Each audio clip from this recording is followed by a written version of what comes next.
Bien, comenzamos con la videoclase del capítulo 4, razonamiento silogístico, categórico y transitivo. Vamos a empezar situando el capítulo. Estamos en la asignatura de Psicología del Pensamiento y es importante destacar las tres grandes áreas de la psicología del pensamiento: razonamiento, toma de decisiones y solución de problemas. Si ustedes hojean el libro, se darán cuenta de que la parte más importante es el razonamiento, ¿vale? Y en ese es donde hoy nos vamos a centrar. La pregunta entonces es, ¿qué es razonar? Razonar es inferir una conclusión nueva, ¿vale? Así distinguimos el razonamiento de otro tipo de inferencias. Por ejemplo, si yo llego a casa y huelo a pescado e infiero que la comida está preparada, o si estoy paseando, escucho el tren e infiero que va a llegar a la estación, o incluso si el perro ve a su dueño ponerse la chaqueta e infiere que van a salir a pasear, son inferencias, efectivamente, pero son inferencias reproductivas. Esto significa que hemos memorizado en nuestra memoria que primero escuchamos al tren y después llega a la estación, o primero olemos la comida y después comemos, ¿no? O primero se pone la chaqueta el dueño y después salen a pasear. Hay que distinguir este tipo de inferencias del razonamiento que se centra en inferencias nuevas, ¿de acuerdo? Bien, además de inferencias nuevas, hacemos referencia también tenemos que distinguir dentro del razonamiento el razonamiento deductivo y el razonamiento inductivo. ¿Cuándo estamos ante el razonamiento deductivo? Cuando la conclusión a la que llegamos es única y verdadera. Por ejemplo, si yo digo que mi padre es más alto que mi madre y mi madre es más alta que mi hermana, inferimos la relación entre mi padre y mi hermana y concluimos que mi padre es más alto que mi hermana. Y esta conclusión es necesariamente verdadera, no hay nada que lo pueda falsar. En ese tipo de conclusiones, cuando son, además de nuevas, son conclusiones válidas, conclusiones necesariamente verdaderas, estamos entonces ante el razonamiento deductivo. Dentro del razonamiento deductivo vamos a tener nuestro tema, el tema 4, razonamiento silogístico y razonamiento probabilístico. Pero hay que distinguir también cuando estamos ante una inferencia, ante una conclusión nueva, pero solamente posible. Si yo digo, por ejemplo, que mi padre es más alto que mi madre y mi hermana es más alta que mi madre, yo no sé cuál es la relación entre mi padre y mi hermana. No sé si mi padre es más alto que mi hermana, no sé si mi padre es más bajo que mi hermana, o no sé si mi padre es igual de alto que mi hermana. Cuando estamos ante conclusiones posibles, es decir, que no solamente tenemos una verdadera y única, sino que hay varias posibles, estaríamos ante el razonamiento inductivo. Y dentro del razonamiento inductivo vamos a estudiar el capítulo 3, inducción categórica, y el 7, razonamiento probabilístico. Una vez que hemos situado el tema, es decir, hemos estudiado cómo la psicología destaca tres grandes áreas: razonamiento, toma de decisiones y solución de problemas. Hemos definido lo que es razonar, inferir una conclusión nueva, distinguiéndola de otro tipo de inferencias.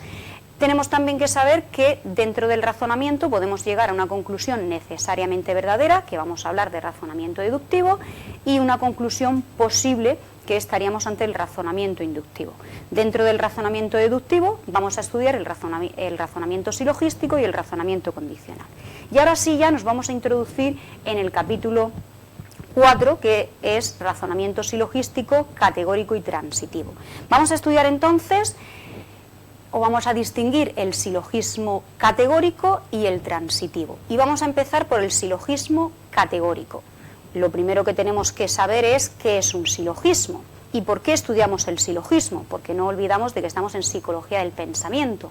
Queremos saber cómo las personas piensan y por qué estudiamos el silogismo. Bien, la disciplina, la psicología del pensamiento, aparece en un momento donde se pensaba que los seres humanos éramos seres completamente distintos al resto de animales, éramos racionales y lógicos.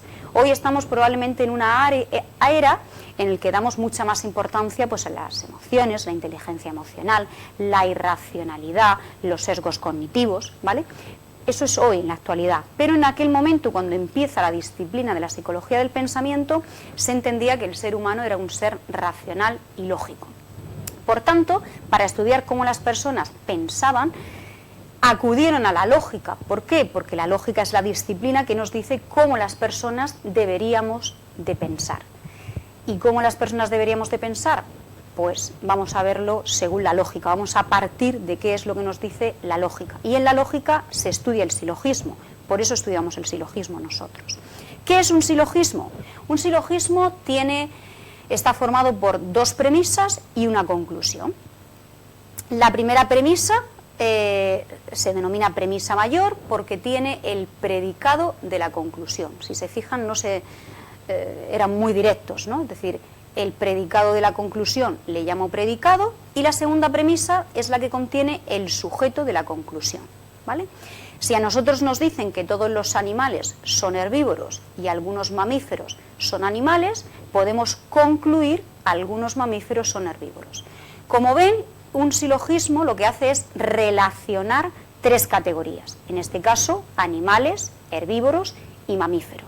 La primera premisa nos dice cuál es la relación entre dos categorías, en este caso animal y herbívoro, y en la siguiente premisa nos establece la relación entre dos categorías. Lo que nosotros tenemos que hacer, o en nuestra conclusión tenemos que decir cuál es la relación que se establece entre las otras dos categorías que faltan.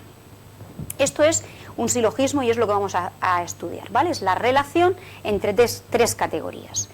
En las premisas nos hablan de la relación de dos y nosotros en la conclusión tenemos que decir una conclusión nueva sobre la relación de las otras dos categorías que faltarían. Bien, ¿cuáles son las características del silogismo? Vamos a destacar dos. Vamos a destacar por un lado el modo, la cantidad y la polaridad. ¿A qué se refiere la cantidad? Bueno, estamos estudiando en el silogismo la relación entre dos categorías.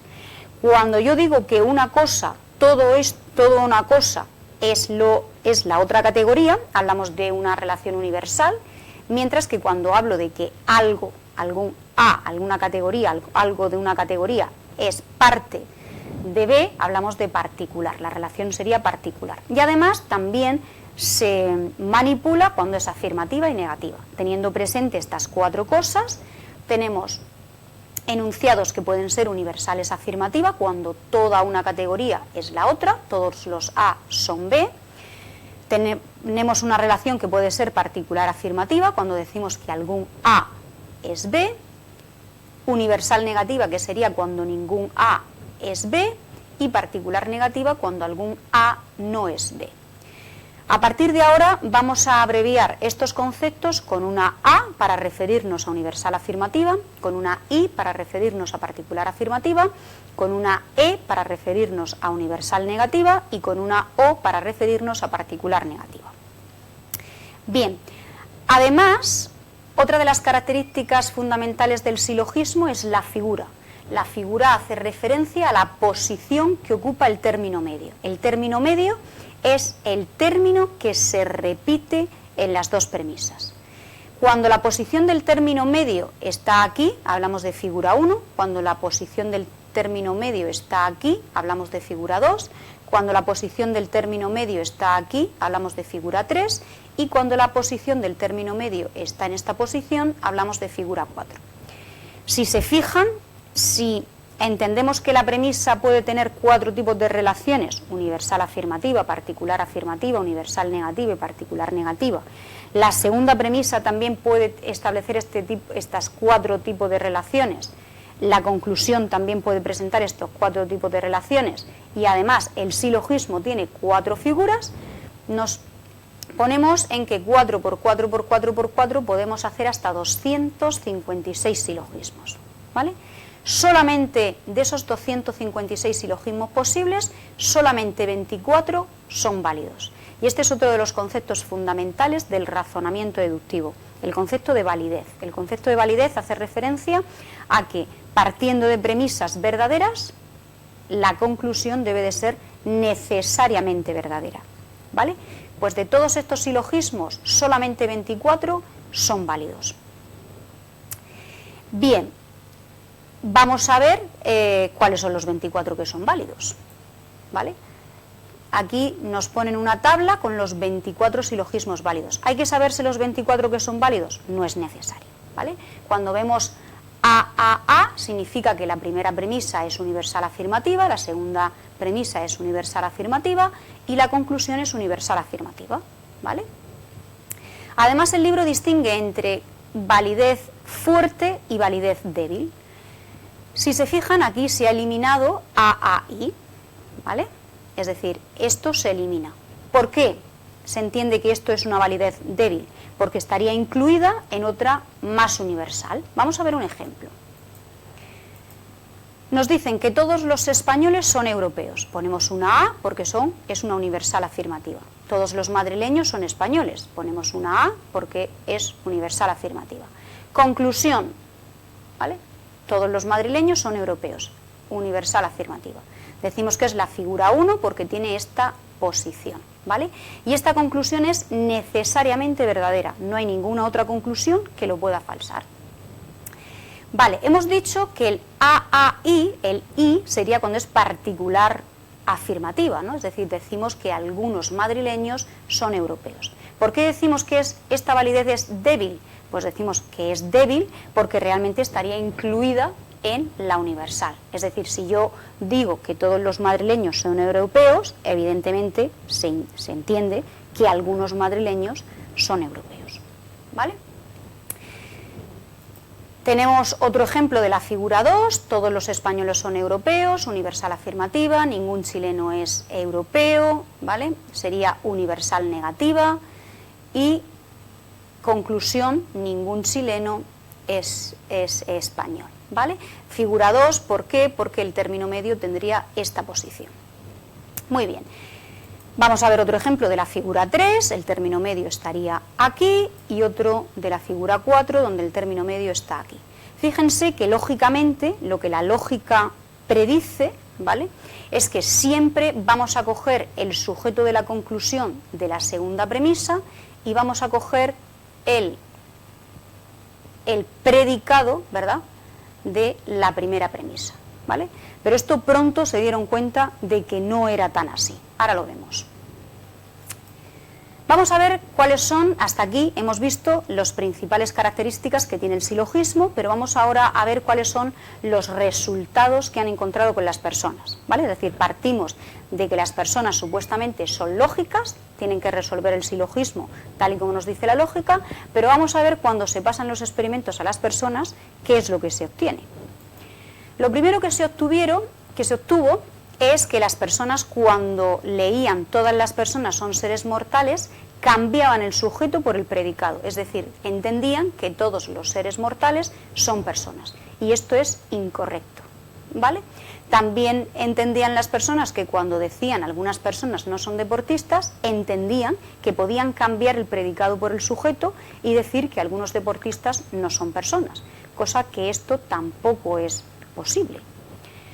Es cierto que en la universal afirmativa ninguna persona es un ser inmortal, sí que se puede decir que ningún inmortal es una persona. De la misma manera se puede decir que algunas personas son deportistas, se puede decir que algunas deportistas son personas. Es cierto que en dos casos sí que se puede invertir, pero en otros dos no. Si las personas lo hacen, evidentemente esto nos lleva a error, ¿vale? A esta forma, ¿no?, de convertir el sujeto y el predicado por el predicado del sujeto se le llamó conversión ilícita, y esto lleva a error. ¿Qué es esto de la hipótesis de la atmósfera? Bueno, pues encontraron que las personas, cuando una de las premisas era una negación, solían inferir una conclusión negativa, ¿vale? Es decir, cuando decían que ninguno de los A son B y todos los B son C, inferían que ninguno de los C son A, ¿vale? De la misma forma, cuando alguna premisa tenía un particular, todos los A son B y alguno de los C son B, inferían que algunos de los C son A. Y esto se denominó hipótesis de la atmósfera, es decir, las personas, cuando toman una decisión, cuando infieren una conclusión, resulta que se dejan llevar por el modo de las premisas. Cuando es particular, tienden a dar resultados particular, y cuando es negativa tienden a dar conclusiones negativas. Esto, si solamente sabemos esto de los silogismos, podemos predecir aproximadamente el 46-50% de los resultados en los silogismos, ¿no? Es decir, fíjense cómo las personas efectivamente se dejan llevar por esto. Pero esto nuevamente explica cuál es la tendencia del error, por qué la gente se equivoca, pero no puede explicar ni decirnos nada sobre cómo las personas resuelven silogismos. ¿De acuerdo? ¿Qué más encontraron en los resultados con las personas? Bueno, encontraron que en la figura 1, que hemos dicho que es cuando el término medio está en esta posición, es decir, todos los banqueros son deportistas y ningún médico es banquero, bueno, si atendemos a la hipótesis de la atmósfera, las personas dirían ningún médico, ¿no?, es deportista, o al contrario, ¿no?, pueden invertir, porque hemos visto que las personas dicen lo contrario, ningún deportista es médico, muchas veces en este caso también dicen que no hay conclusión, pero la respuesta más probable que suelen dar es algunos médicos no son deportistas. En este caso lo hacen tal y como predice la lógica, ¿no? Hemos dicho que la lógica entiende que las personas, el sujeto de la conclusión tiende a cogerse de la categoría de la segunda premisa y el predicado tiende a cogerse de la primera premisa. Por tanto, la respuesta más frecuente sería algunos médicos no son deportistas. ¿Qué ocurre con la figura 4? La figura 4 hemos dicho que es cuando el término medio está en esta posición. Cuando nos dicen que todos los artistas son granjeros y todos los granjeros son químicos, la mayoría de las respuestas, según la lógica, la respuesta sería algunos químicos, ¿no?, porque cojo el sujeto de la segunda premisa, son artistas, ¿vale? Sin embargo, lo que se encuentra es que las personas prefieren responder de arriba a abajo. Algunos artistas son químicos. Y esto es lo que se denomina efecto figura. El efecto figura es una preferencia por responder en una dirección. En el caso de la figura 1, de abajo a arriba, ¿vale? Y en el caso de la figura 4, de arriba a abajo. No encuentran ninguna preferencia ni en la figura 2 ni en la figura 3. Bien, hasta aquí lo que encontramos es que las personas no son lógicas. No son lógicas ¿por qué? 1. Conversión ilícita, convierten el predicado por el sujeto por el predicado. Pero es que además atienden a las características del silogismo, porque atienden a si las premisas son particular o negativa, su conclusión es particular o negativa, y además a la posición del término medio, efecto figura. Es decir, se basan en cosas superficiales. Hasta ahora no es nada de lógica, ¿no? Y otro de los resultados más curiosos es precisamente este, porque según la lógica nosotros no atendemos al contenido de las premisas, ¿no? Nosotros atendemos exclusivamente a la forma de las premisas, ¿vale? Es decir, hablamos de validez cuando una conclusión se puede inferir de las premisas, independientemente de que sea creíble o no. Y encuentran justo lo contrario, es decir, aquellas conclusiones que eran creíbles, las personas lo aceptan como válido, ¿vale? Es decir, cuando la conclusión es, por ejemplo, todos los perros son mamíferos, que eso es creíble, tiendo a aceptar esa conclusión como válida con independencia de que sea válida o no lo sea. Ya saben que el concepto de validez hace referencia a que teniendo premisas verdaderas, la conclusión debe de ser verdadera, en el sentido formal, en el sentido de que se infiere una cosa de la otra, nada que ver con el contenido o la credibilidad de la conclusión. Pero además lo que encuentra Evans y colaboradores es que no solamente se dejan llevar por el contenido, si es o no creíble, sino también la validez es importante y la tienen presente. ¿Por qué? Porque cuando es increíble también encuentran diferencias entre cuando es válida, es decir, cuando se puede inferir de las premisas y cuando no lo es, ¿vale? Esto es lo que se llama el efecto del contenido o el sesgo de creencias. Hasta aquí entonces hemos visto cuáles son los principales resultados, hemos destacado 4 que se han encontrado con las personas cuando se le presentan silogismos. Pero la pregunta es, ¿cómo las personas piensan? Bueno, vamos a ver los modelos basados en la representación de conjuntos. Bien, Los círculos de Euler es una técnica lógica, es decir, esto era una técnica lógica de cómo se debería de resolver silogismos y además se utilizó para explicar, ¿no?, psicológicamente cómo las personas resolvían silogismos. Según esta técnica lógica, las personas cuando escuchan una premisa, por ejemplo, universal afirmativa, tienen que representar estos dos tipos de relaciones entre ambas categorías, es decir, todos los A son B y efectivamente aquí sí que puedo decir que todos los B son A, porque ambos son lo mismo. Pero fíjense aquí, si yo digo que todos los A son B, lo puedo decir, pero efectivamente no puedo decir que todos los B son A. Por esto esta conversión es ilícita, ¿vale? De la misma manera puedo decir que algunos A no son B, pero no puedo decir que algunos B no son A, ¿no? Y este tipo de relación me dice que no puedo hacer esa conversión ilícita. Efectivamente sí que puedo convertir ningún A es B por ningún B es A, o algún A es B, ¿no?, algún B es A, o algún A es B, algún B es A, ¿vale? Es decir, estas sí que son lícitas, pero estas conversiones son ilícitas. Ya explicamos, ¿no?, evidentemente si las personas hacen la conversión ilícita es que evidentemente no han representado los círculos de Euler como proponía. Pero la limitación más grande de los círculos de Euler es que entendían que las personas representaban todos los círculos, ¿no? Entonces imagínense que las personas tienen que representar, algunos A son B, tienen que representar este tipo de relación, y como hemos dicho además, algunos A son B está incluido en todos los A son B, es decir, esto es algunos A son B, es verdad, y algunos A son B, esto también es verdad. Es decir, que cuando yo escucho una premisa, según los círculos de Euler, tengo que hacer 4 representaciones. Imagínense que la segunda premisa es otra particular afirmativa, es decir, tendría que hacer otras 4 representaciones. Aquí se dan cuenta de que evidentemente la memoria es limitada y sería imposible que nuestra mente hiciese esto. Entonces se propuso algo mucho más simple, los diagramas de Venn, pero nuevamente tenemos la misma limitación. No pueden explicar por qué las personas se equivocan. ¿Quién nos va a explicar cómo las personas piensan, ¿no?, o resuelven silogismos? La teoría de los modelos mentales, ¿vale? La teoría de los modelos mentales entiende que las personas cuando piensan lo que hacen es interpretar y representar las premisas, ¿no?, es decir, obtienen cuál es el significado de las premisas y lo representan. Los modelos mentales son las representaciones de las premisas. Vamos a ver un ejemplo.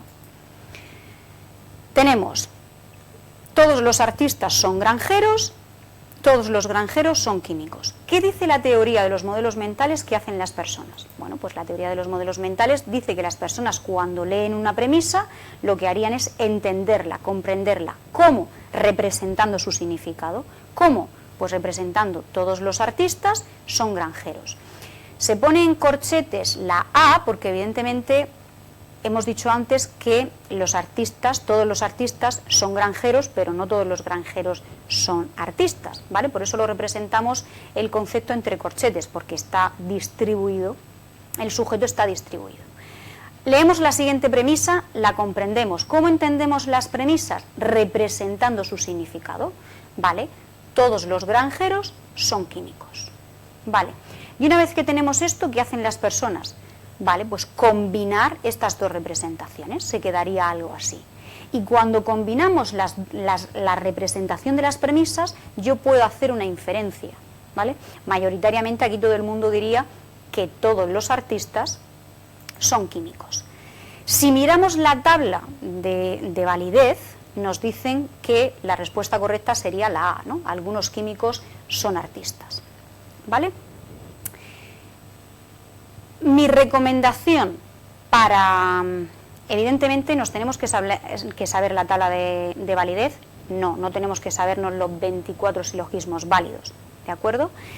Si seguimos muchas veces la representación tal y como nos lo plantea la teoría de modelos mentales, a veces es difícil saber cuál es el silogismo válido, ¿vale? Para resolver un silogismo válido, o mi recomendación, o a mí me funciona muy bien, que esto no lo tienen que hacer, ¿vale? Es decir, no tienen que saber resolver silogismos. El objetivo aquí es saber cómo las personas piensan. Pero mi recomendación son los diagramas de Venn, que para eso es una técnica lógica que nos dice cómo tenemos que resolver silogismos. Si los usamos nos damos cuenta de por qué la respuesta válida es esto. El diagrama de Venn nos dice que cuando nosotros decimos que todos los artistas son granjeros, vamos a ver la relación que existe entre A, artistas, y granjeros, que sería el B. Y lo que haríamos sería representar o sombrear aquella parte que está vacía. Como nos han dicho que todos los artistas son granjeros, esta parte quedaría, digamos, sin sombrear, y la parte de los artistas que no son granjeros estaría sombreada. Este sería el conjunto vacío, ¿vale? Y luego nos dicen que todos los granjeros son químicos, es decir, tendríamos que sombrear la parte de los granjeros que no son químicos, y se quedaría esta parte sin sombrear. Si uno hace el diagrama de Venn, se fija claramente que la respuesta correcta sería, efectivamente, algunos químicos, ¿no? Es decir, algunos químicos son artistas, o algunos artistas son químicos, ¿vale? Porque hay una parte que no está sombreada, hay una parte que está vacía y hay una parte que no está sombreada.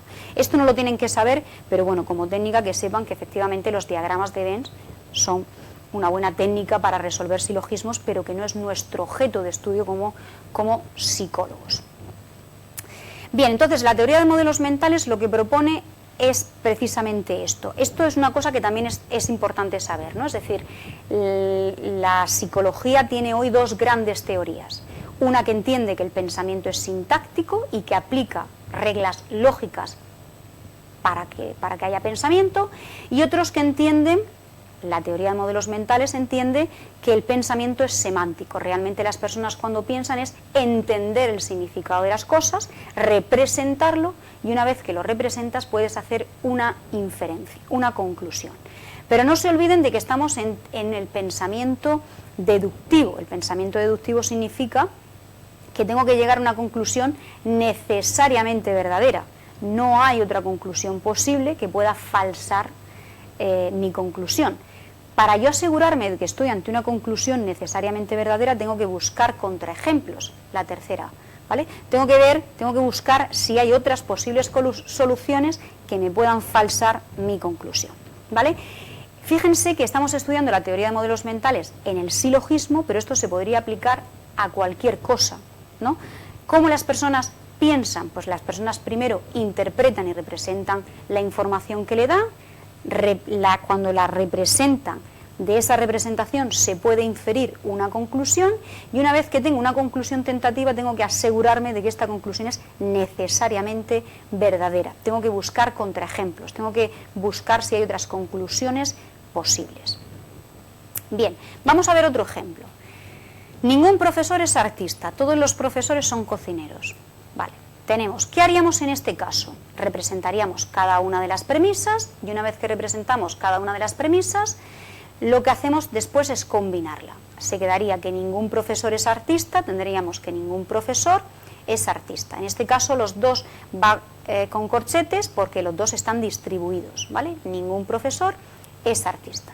Y después nos dicen que todos los profesores son cocineros, es decir, profesor estaría distribuido y cocinero no. ¿Qué conclusión tentativa puedo decir aquí? Bueno, pues que ningún artista es cocinero. Vale. Una vez que yo tengo una respuesta tentativa, el siguiente paso que tengo que hacer es buscar contraejemplos, buscar si hay alguna otra conclusión que pueda falsar mi conclusión. Pues claro, me han dicho que ningún profesor es artista, ¿vale? Y que todos los profesores son cocineros, es decir, yo sé que todos los profesores son cocineros. Lo que no sé es si hay algún cocinero que sea artista, ¿vale? Si hacemos esta representación, podríamos inferir que algún artista no es cocinero. Pero es que fíjense, que claro, es que yo no sé cuál es la relación entre artista y cocinero, porque todos los profesores son cocineros, pero los cocineros no sé si son artistas, ¿vale? ¿Cuál sería la conclusión que no la puede falsar ninguna otra conclusión?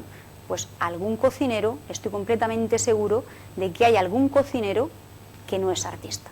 Y esta sería la conclusión válida, la conclusión que no hay ninguna otra conclusión que la pueda falsar. Fíjense que desde la teoría de modelos mentales, como el concepto fundamental de la teoría de modelos mentales es el modelo mental, es la representación que hacemos, pues efectivamente la predicción de la teoría es que cuanto más modelos mentales, cuantas más representaciones tenga que hacer para resolver un silogismo, más difícil será. Entonces este silogismo va a ser más difícil que el anterior, ¿no? También nos dice la teoría de modelos mentales que hay que tener presente la figura, ¿no? El tipo de figura. Y la teoría de modelos mentales puede explicar el efecto de la figura. ¿Cómo? Bueno, si nos dicen que algunos A son B, podríamos representar algunos A son B. En este caso no hay corchetes porque son algunos, no están distribuidos. Todos los B son C, representaríamos que todos los B son C. Iría B entre corchetes porque estaría distribuido. Conclusión, algunos A son C.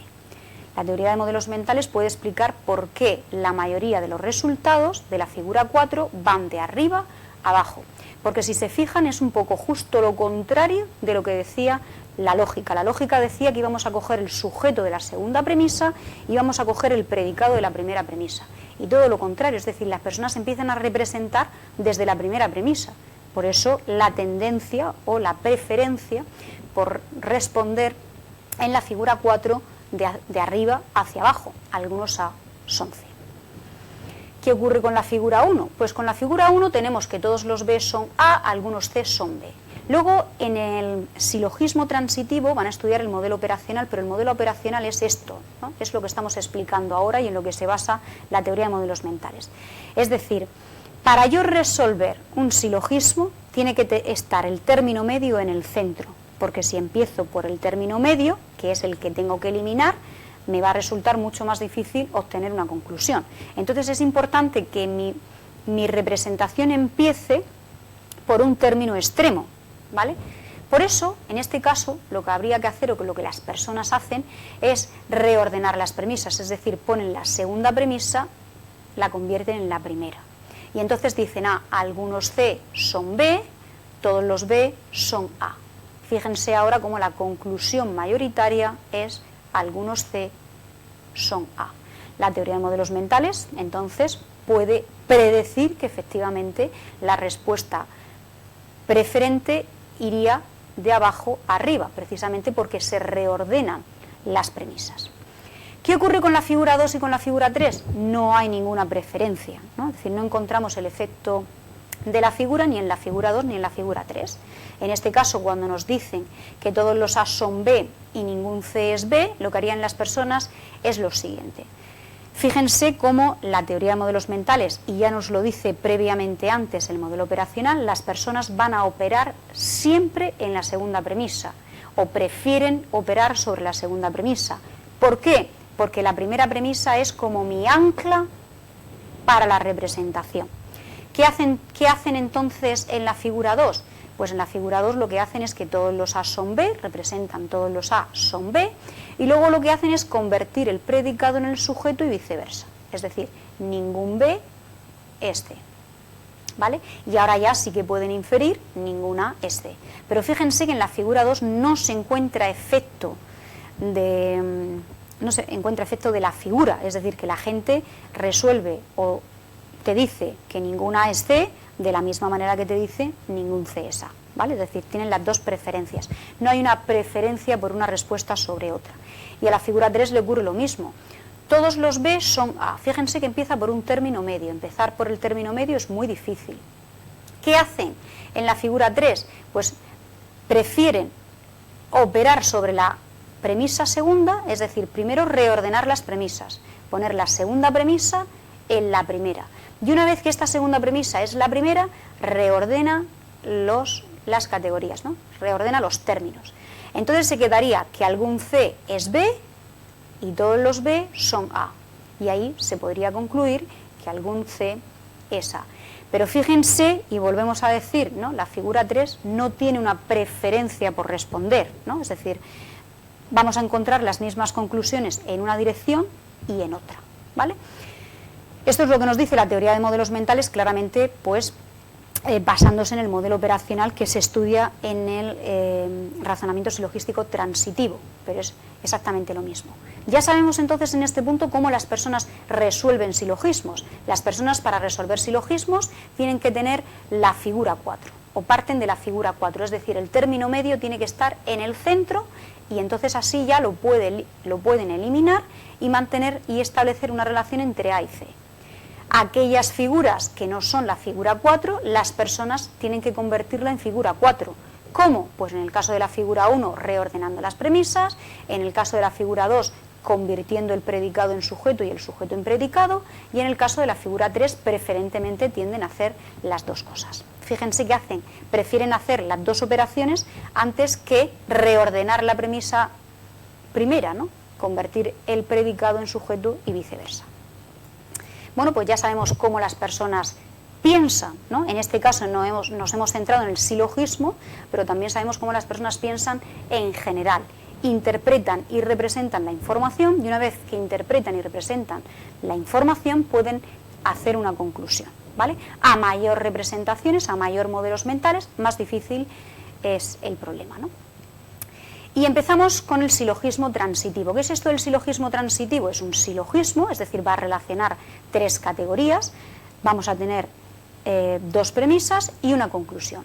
La diferencia es que además de relacionar las tres categorías, se va a hacer una relación transitiva.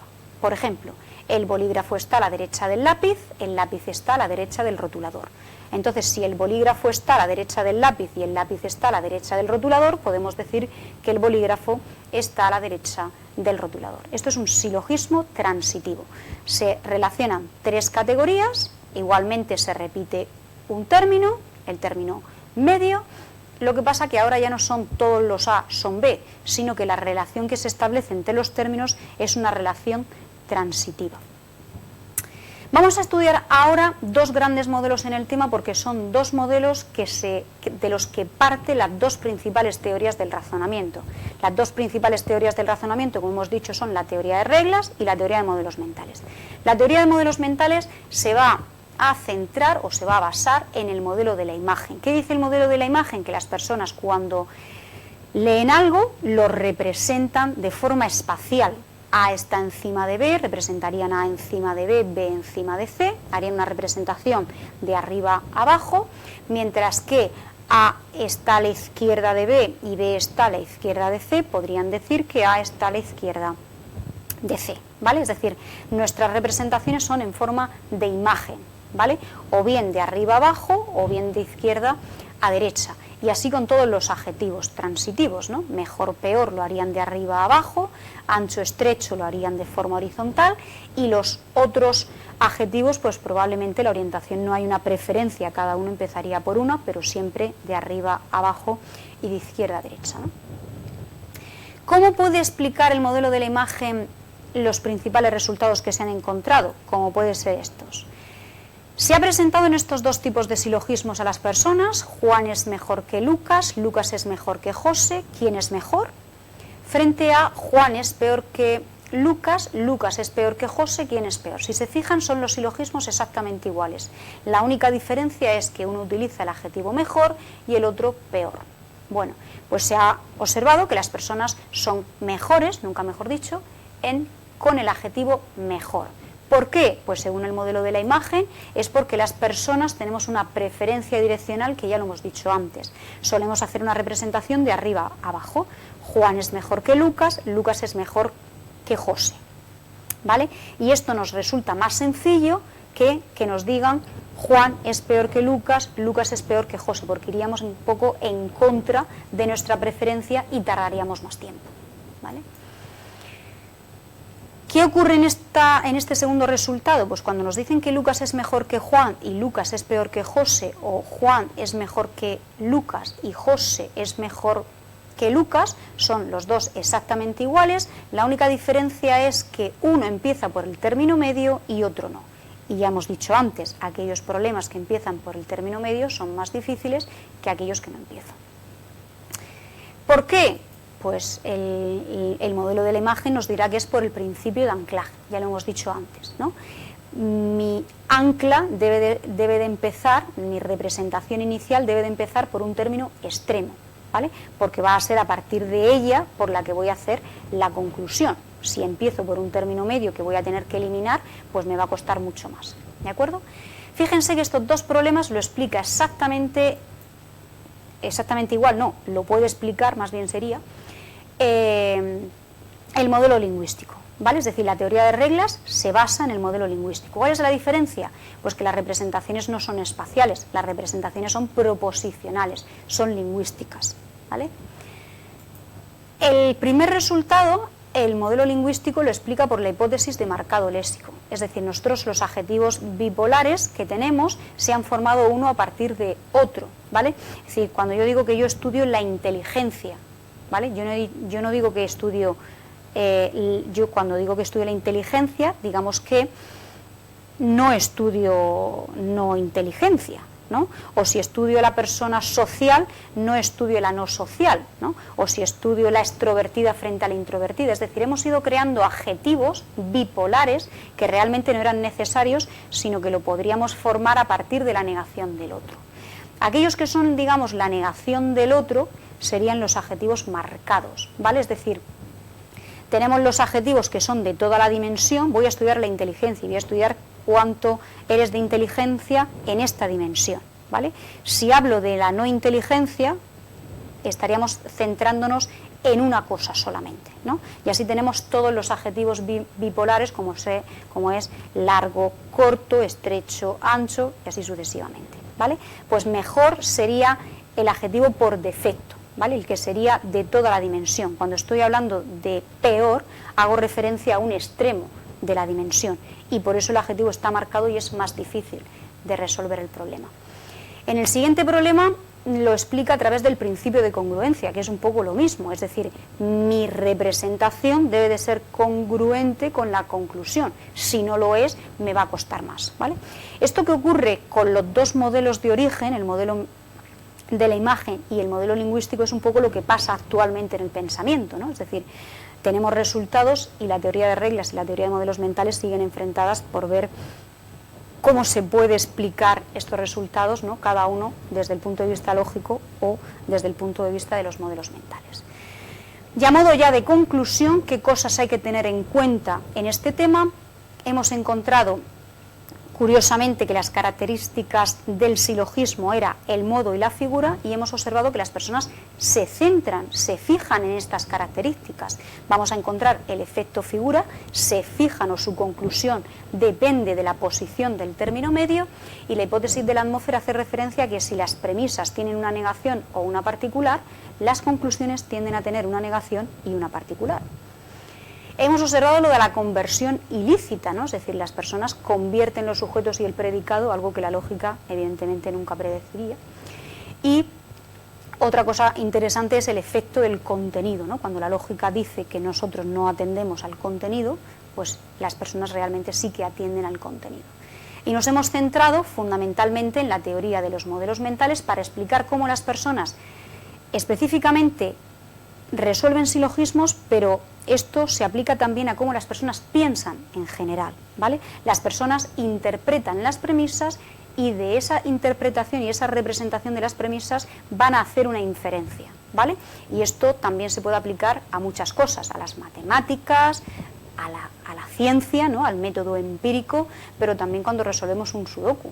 Si tenemos una información, el sudoku consiste en poner números, ¿no? Entonces sabemos que aquí hay un 2, ¿vale?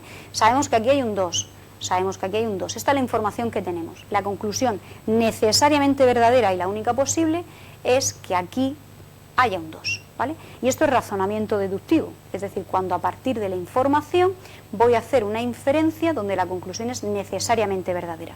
Pero fíjense en este otro sudoku. Tenemos un 2 aquí, por lo tanto aquí el 2 no puede estar, el 2 aquí, por lo tanto el 2 aquí no puede estar, y aquí tenemos otro 2, por lo tanto aquí el 2 no puede estar. Conclusión, hay dos posibles lugares donde puede estar el 2, aquí y aquí. Esto sería el razonamiento inductivo, cuando estamos ante una conclusión solamente posible, aquí no podría tomar ninguna decisión. Si yo cojo una conclusión como definitivamente válida, pues evidentemente después me puedo equivocar, ¿vale? Y hasta aquí, gracias.